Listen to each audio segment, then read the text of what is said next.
Today we are going to learn my English book 4, Standard 4. Topic is a visit to a garden. Bagela भेट. Textbook page number 74. First, listen carefully, read with me and learn. लक्ष देऊन ऐका, माझ्याबरोबर वाचा आणि शिका. Children of class 4th B went to a big garden for a picnic.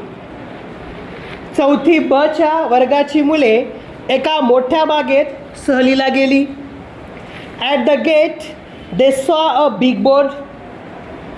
बागेच्या फाटकाशी त्यांनी एक मोठा फलक पाहिला. The names of the different parts of the garden were written on the board, one below the other. What a long list, the children said. बागेच्या वेगवेगळ्या विभागांची नावे एका खाली एक अशी लिहिलेली होती.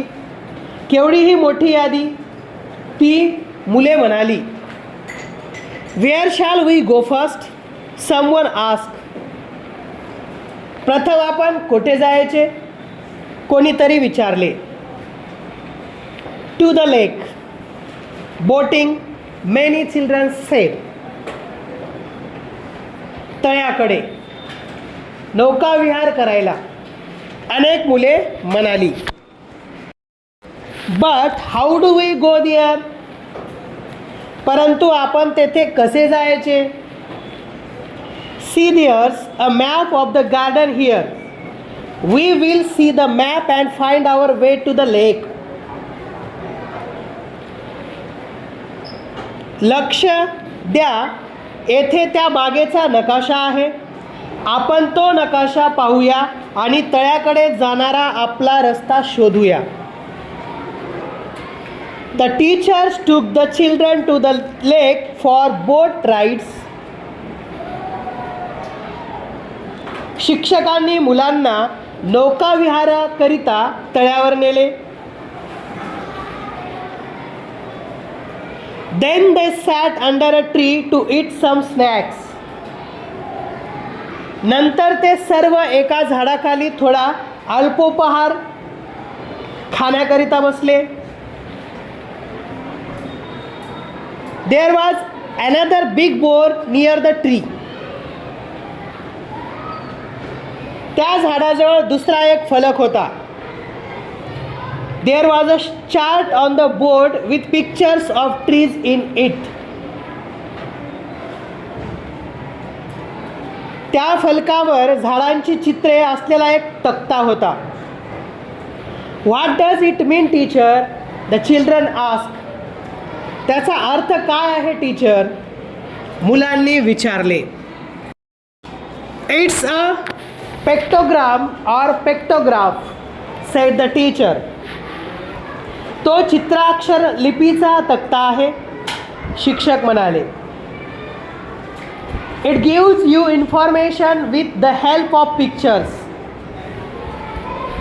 तो तुम्हाला चित्रांच्या साहाय्याने माहिती देतो. This chart tells us how many trees of each type there are in this garden. हा तक्ता आपल्याला या बागेत प्रत्येक प्रकारची किती झाडे आहेत हे सांगतो.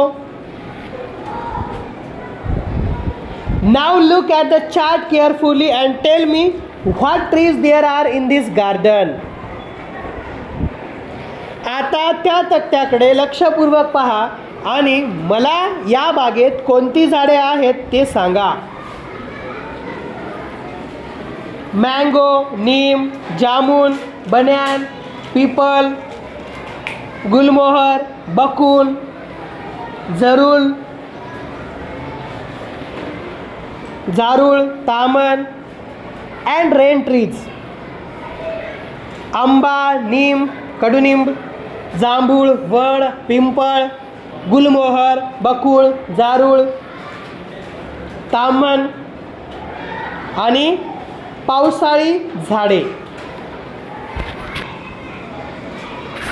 Tree number mango, number 3 neem, tree neem number 3, jamun number 3, banyan 1, peepal 2. Very good. Now tell me how many trees of each type there are? फारच छान. आता मला प्रत्येक प्रकारची किती झाडे आहेत ते सांगा. The children answered this question correctly. मुलांनी या प्रश्नाचे बरोबर उत्तर दिले. Can you answer the question with the help of this spectrogram? तुम्ही या चित्राक्षर लिपीच्या तक्त्याच्या साहाय्याने अशा प्रश्नाचे उत्तर देऊ शकता का? Gulmohar 4, tree bakul number 2, jarul number 5, rain tree number 4. 1 picture is equal to 3 trees. 1 picture is equal to 3 pictures. 1 picture is equal to 3 trees. एक चित्र म्हणजे 3 झाडे. मँगो 3 पिक्चर म्हणजे mangoes 9 trees. Neem 9, jamun 9, banyan trees 3, peepal 6 trees, gulmohar 12 trees, bakul 6 trees, jarul 15 trees, rain tree 12 trees.